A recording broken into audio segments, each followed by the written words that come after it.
नमस्कार दोस्तों, SSC exam tricks में आपका स्वागत है। आज हम बात करेंगे जो आरपीएससी में स्कूल लेक्चरर की जो पोस्ट निकली हुई है उसके बारे में बात करेंगे।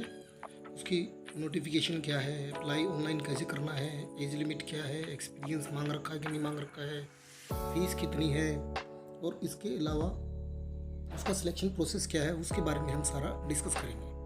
तो शुरू करते हैं आज की वीडियो। दोस्तों, जैसे आपकी स्क्रीन पे दिखाई गई है नोटिफिकेशन में, राजस्थान लोक सेवा आयोग अजमेर ने स्कूल लेक्चरर एजुकेशन डिपार्टमेंट में कुछ पद निकाले हैं, जिसका विवरण आपके सामने दिया हुआ है। बायोलॉजी के लिए 162 post, commerce 130, music 12, drawing 70, agriculture 28, geography 793, history 807, Hindi 1462, political science 1196, English 342, Sanskrit 194, chemistry 122, home science 22, physics 82, math 68, economics 62, sociology 13, public administration 9, Punjabi 15, Urdu 40 और इसके अलावा कुछ कोच के भी पद निकाले हैं। फिजिकल एजुकेशन के 112 पद निकाले गए हैं। तो ये पद कैटेगरी वाइज एडवर्टाइजमेंट में दिए गए हैं, जो कि आप अच्छे से नोटिफिकेशन डाउनलोड करके वहाँ से देख सकते हैं।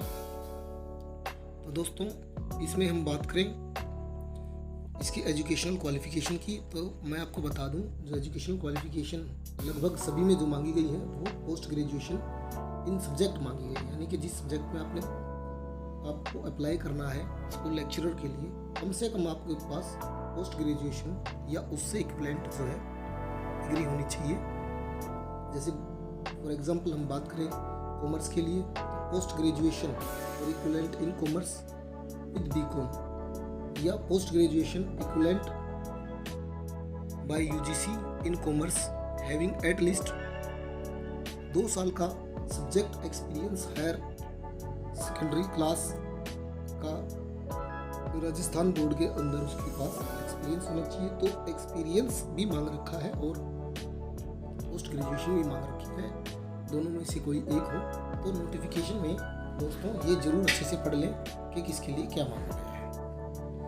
फॉर्म भरने से पहले इन छोटी छोटी बातों का जरूर ध्यान रखें कि मांग क्या रखा है, उसकी एज लिमिट क्या है और उसका भरने का प्रोसेस क्या है और सिलेक्शन क्राइटेरिया क्या है। दोस्तों, आजकल आपको बता दूं, ज़्यादातर जो गवर्नमेंट्स होती हैं वो रिटन टेस्ट के ऊपर जो है सिलेक्शन कर रही हैं। तो आप एक चीज़ का ध्यान रखें कि उसकी तैयारी करना ना भूलें।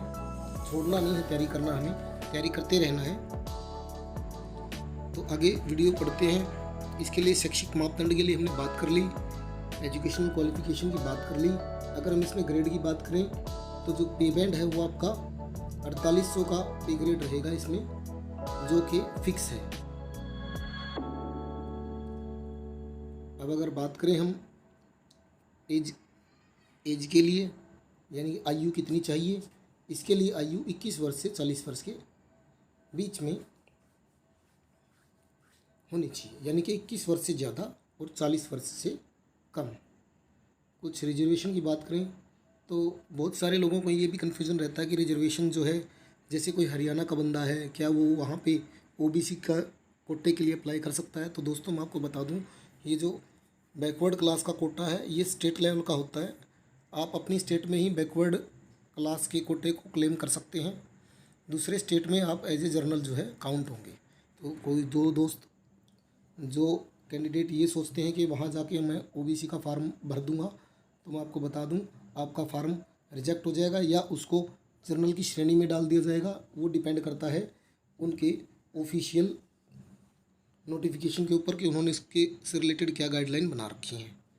तो मैं आपको यही सुझाव दूंगा कि आप इस तरह के काम ना करें। हाँ, अगर आप एससी कास्ट से बिलोंग करते हैं तो वो ऑल ओवर इंडिया बेस होती है, ठीक है। आप एससी का सर्टिफिकेट अगर आपके पास है तो आप उसको अप्लाई कर सकते हैं एससी कोटे में। तो दोस्तों, एज रिलैक्सेशन की बात करूं, अगर आप पिछड़ा वर्ग, अति पिछड़ा वर्ग या आर्थिक रूप से कमज़ोर हैं तो आपको 5 वर्ष की इसमें आयु में छूट दी जाएगी। अगर आप वुमेन हैं और शेड्यूल कास्ट से बिलोंग करती हैं तो आपको 10 वर्ष की, या किसी भी रिजर्व कैटेगरी जैसे बैकवर्ड क्लास या इकोनॉमिकल सेक्शन, वीकर सेक्शन से भी बिलोंग करती है तो आपको 10 साल जो है एज रिलैक्सेशन दी जाएगी। इसके अलावा मैं आपको बता दूं, जो सामान्य महिलाएं हैं, जो एज ग्रुप फॉर वुमेन के लिए बना रखा है, वो 5 साल का रिलैक्सेशन पहले ही दिया हुआ है। अगर वो रिजर्व कैटेगरी कैंडिडेट भी है तो उसका जो है वो रिलैक्सेशन बढ़ जाएगा, 10 साल हो जाएगा।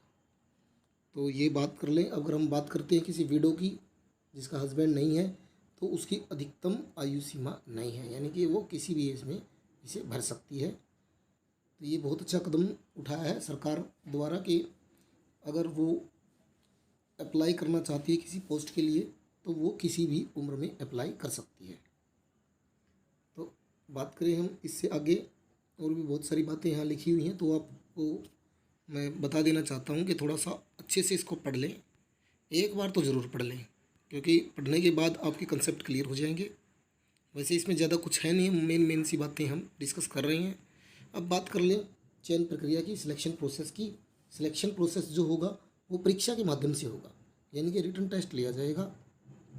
आवश्यकता पड़ने पर आयोग जो है इसके लिए आंसर की भी उसका मूल्यांकन और नॉर्मलाइजेशन का यानी सामान्यकरण की पद्धति को भी अपना सकता है, सामान्यकरण को भी अपना सकता है।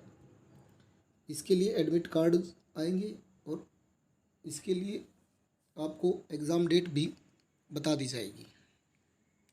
अब बात कर लेते हैं पाठ्यक्रम की, यानी कि सिलेबस की। तो सिलेबस जो है वो आपका नोटिफिकेशन के अंत में दिया हुआ है, उसके अकॉर्डिंग आप तैयारी कर सकते हैं सब्जेक्ट रिलेटेड। अब कर लेते हैं ऑनलाइन प्रोसेस स्टार्ट और अंत की। तो मैं आपको बता दूं दोस्तों, ये 5 मई से शुरू होने वाले हैं और 4 जून तक रात्रि 12 बजे तक आप इसको भर सकते हैं। हम आपको एक सलाह देना चाहेंगे दोस्तों कि आप अंतिम तिथि तक ना जाएं और उससे पहले ही अपना फॉर्म कंप्लीट कर लें। इसके लिए कौन कौन से डॉक्यूमेंट्स आपके लगेंगे जब आप ऑनलाइन फॉर्म अगर भर रहे हैं, तो सबसे पहले मैं आपको बता दूं, आपके पास फ़ोटो और सिग्नेचर तो होने ही चाहिए। फ़ोटो तो आप खिंचवाए लोगे, फ़ोटो रिसेंट होनी चाहिए, कम से कम भी वो 3 महीने से ज़्यादा पुरानी नहीं होनी चाहिए। लेकिन कई बार नोटिफिकेशन में ये नहीं मांगा जाता कि कितनी पुरानी फ़ोटो चाहिए होती है, तो कई बार आप फ़ोटो पुरानी भी यूज़ कर सकते हो। लेकिन मैं आपको बताना चाहता हूँ कि रिसेंट अगर फ़ोटो है तो सबसे बढ़िया है। एक डॉक्यूमेंट तो आपके पास ये होगा कि आपके पास फ़ोटो होनी चाहिए, सिग्नेचर आप वहाँ जाओगे जहाँ कैफ़े पे फार्म भरने के लिए आप जाओगे, वहाँ पे आप या खुद आप फार्म भर रहे हो तो आप कर सकते हो हाथ से। और इसके अलावा एजुकेशनल डॉक्यूमेंट्स जैसे 10वीं की मार्कशीट, 12वीं की मार्कशीट, ग्रेजुएशन की मार्कशीट, पोस्ट ग्रेजुएशन की मार्कशीट, और इसके अलावा जो आपके एक्सपीरियंस सर्टिफिकेट है वो आपके पास होने चाहिए। इसके अलावा भी अगर हम बात करें तो कुछ रिज़र्व कैटेगरी कैंडिडेट अगर आप हैं तो आपके पास अपने BC SC के सर्टिफिकेट भी आपके पास होने चाहिए। इसके संबंध में एक बात और बता दूं दोस्तों, जब भी आप कभी ऑनलाइन फॉर्म अप्लाई करते हैं तो एक बात का स्पेशल ध्यान रखें कि ऑनलाइन फॉर्म जब भी अप्लाई करें तो आपके पास डॉक्यूमेंट्स ओरिजिनल होने चाहिए। जो भी डॉक्यूमेंट आप लगा रहे हो, अपलोड कर रहे हो, वो डॉक्यूमेंट जो है ओरिजिनल होने चाहिए। आपको ओरिजिनल कॉपी को स्कैन करके उसका साइज़ में डाल के अपलोड करने होते हैं। उससे फॉर्म हमारा स्ट्रॉन्ग हो जाता है, कैंडिडेचर हमारा स्ट्रॉन्ग हो जाता है और रिजेक्ट होने के चांस सबसे कम हो जाते हैं। तो दोस्तों इस बात का ध्यान रखें। अब ऑनलाइन अप्लाई करने की प्रक्रिया देख लेते हैं। तो पहला स्टेप जो है वो ये है कि आप ऑफिशियल वेबसाइट पर जाएं और उस पर अपना रजिस्ट्रेशन कराएं। आपको पहले रजिस्ट्रेशन कराना पड़ेगा और उस रजिस्ट्रेशन के लिए आपको पोर्टल पे जाके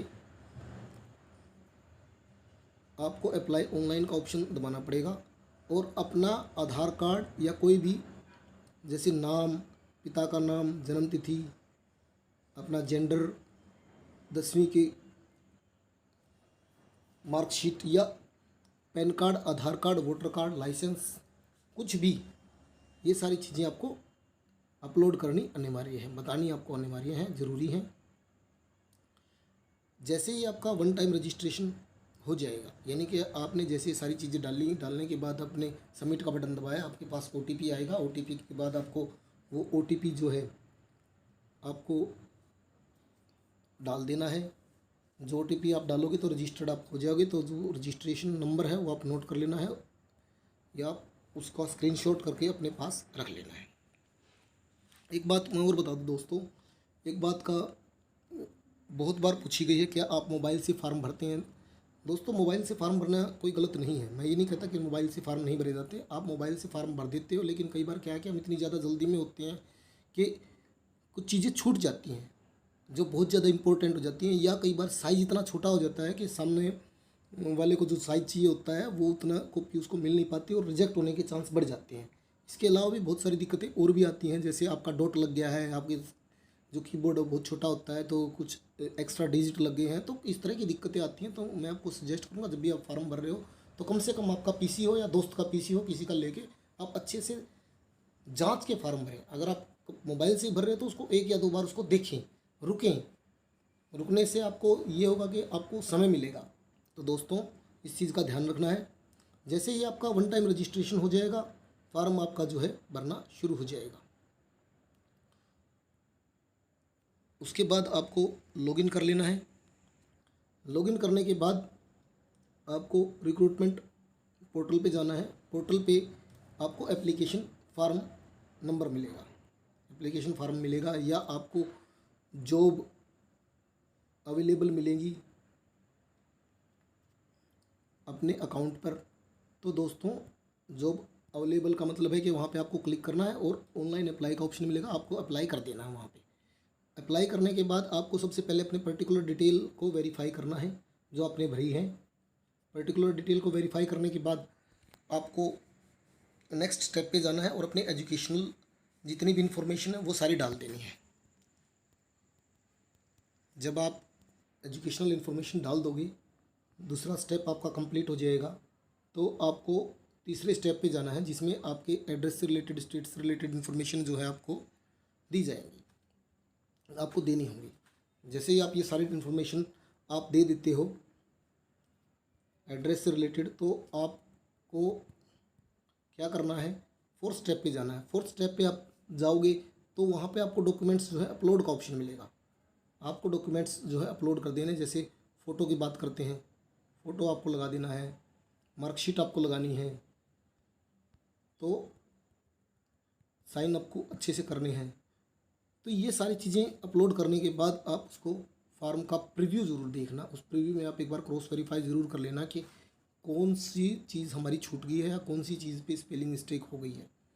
जब आप ये सारी चीज़ें कर लेंगे, कंफर्म हो जाएंगे, तो उसको आप जमा करा देंगे। जमा कराने के बाद अपनी फ़ीस कटवा देंगे। फ़ीस का स्टेप जो है वो लास्ट होता है। फ़ीस जैसे ही आप कटवा दोगे, फार्म जो है ऑनलाइन सबमिट हो जाएगा। देखो दोस्तों, कई बार क्या होता है कि हम इतनी जल्दी में होते हैं, हमारा ध्यान नहीं रहता है, या कोई गलती या किसी भी चीज़ का हमें बाद में पता लगता है कि भाई ये चीज़ तो हमने गलत भर दी है, परसेंटेज गलत हो गया, किसी भी तरह की कोई दिक्कत। तो दोस्तों, हेल्प डेस्क की हेल्प लेना ना भूलें। उनको उनके कॉन्टैक्ट नंबर ज़रूर छानने के बाद उनसे बात करें।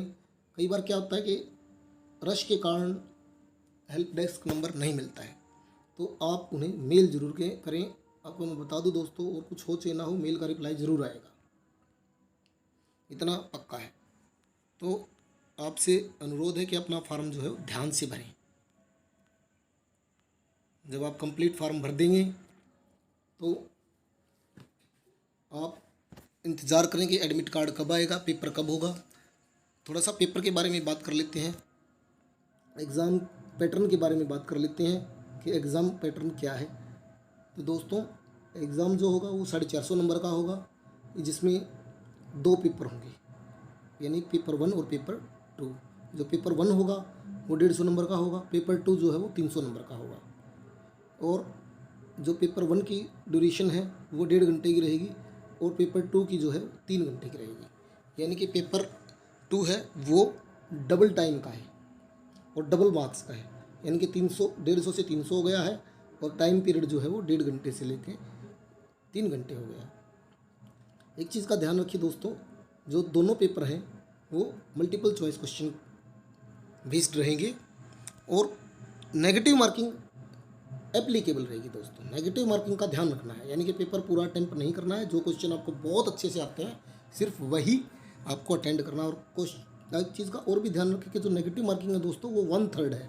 1/3 बहुत ज़्यादा होती है 1/4 के कंपैरिजन में। यानी कि अगर आपका 3 क्वेश्चन गलत हुए तो आपका 3 क्वेश्चन गलत हुए तो आपका 1 नंबर कट जाएगा। और 1 नंबर जो है तब मिलेगा जब आप एक क्वेश्चन सही करोगे। तो दोस्तों इस चीज़ का ध्यान रखना है और हमें नेगेटिव मार्किंग को भूलना नहीं है। अब उसके बाद मैं बता दूं आपको क्वालिफ़िकेशन मार्क्स। जो क्वालिफ़िकेशन मार्क्स हैं वो 40% रखे गए हैं और 40% है जर्नल के लिए, जर्नल कैटेगरी कैंडिडेट के लिए, जनरल के लिए, और 35% है रिजर्व कैटेगरी कैंडिडेट के लिए। सबसे पहले आपको इसको क्वालिफाई करना पड़ेगा। तो पेपर की तैयारी ज़रूर रखें, सिलेबस को देखें। जो पेपर 1 होगा वो जर्नल स्टडी का होगा, जिसमें history of Rajasthan, mental ability test, current affair और general science, political science, geography और मैनेजमेंट से रिलेटेड जो है क्वेश्चन पूछे जाएंगे।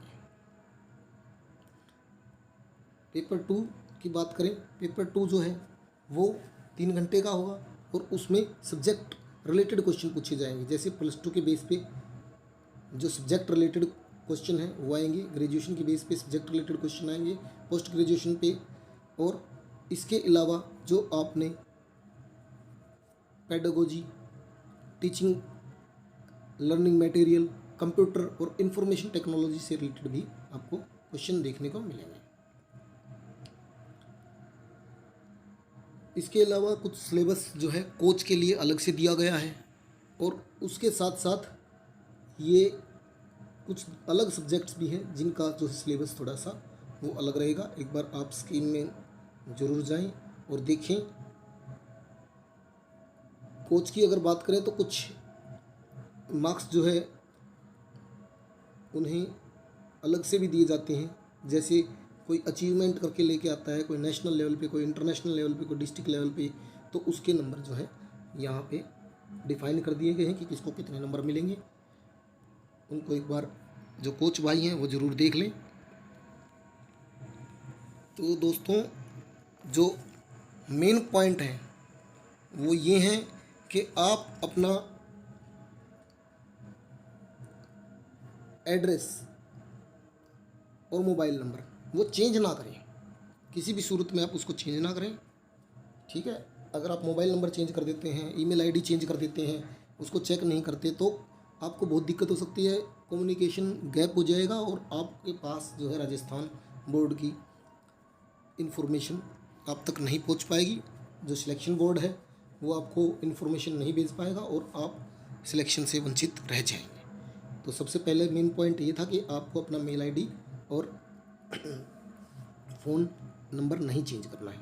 इसके अलावा आपको हिदायत दी गई है कि आप अंतिम तिथि का इंतज़ार ना करें। ऑनलाइन आवेदन करते समय, ऑनलाइन आवेदन में अंतिम तिथि में अगर आप अप्लाई करते हैं तो आपका नेटवर्क इश्यू हो सकता है, नेटवर्क की समस्या बन सकती है, जिसके लिए बोर्ड जिम्मेदार नहीं होगा।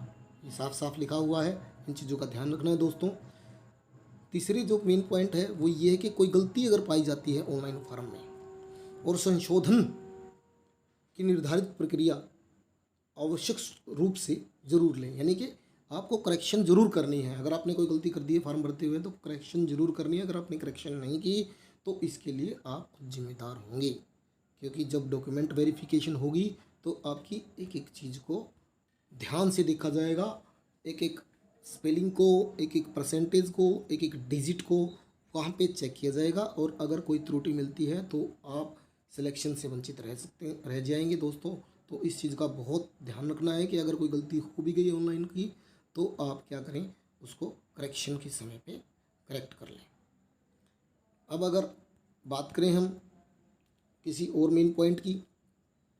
तो दोस्तों एक मेन पॉइंट ये भी है कि जब भी आप परीक्षा में प्रवेश कर रहे हैं तो परीक्षा का जो एडमिट कार्ड है वो आप अपने साथ ज़रूर लेके जाएं। और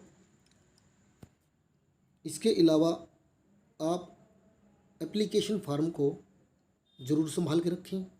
उससे जुड़े दस्तावेज जो डॉक्यूमेंट्स हैं वो अपने पास जब तक आपका सिलेक्शन नहीं हो जाता, ज्वाइनिंग नहीं हो जाती, तब तक आप अपने पास ज़रूर रखें।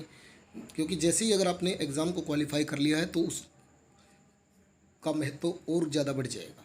तो इसमें साफ लिखा गया है कि आवेदन पत्र जो है कम से कम आपको 2 प्रतियाँ आपके पास रखनी है और ई प्रवेश पत्र को भी कार्यालय में प्रस्तुत करना पड़ेगा। यानी कि एडमिट कार्ड को आपको गुम नहीं करना है, अपने पास संभाल के रखना है। इसके अलावा जो मेन पॉइंट क्या है वो ये है कि अगर आप किसी भी पद के लिए आपने आवेदन किया है और आप जो है उसके पद के लिए इच्छुक नहीं हैं तो आपका जो है कैंडिडेचर रद्द कर दिया जाएगा, यानी कि फार्म आपका कैंसिल कर दिया जाएगा। इस तरह से कुछ मेन पॉइंट जो है बताए गए हैं। तो दोस्तों इस नोटिफिकेशन के मेन पॉइंट हमने डिस्कस कर लिए हैं। इसके अलावा अगर आपके कोई सुझाव हैं जो आप हमें हमारे साथ शेयर करना चाहते हैं तो आप कर सकते हैं। आपका बहुत बहुत धन्यवाद अपना समय देने के लिए। Share and subscribe our channel. Thank you very much. Best of luck.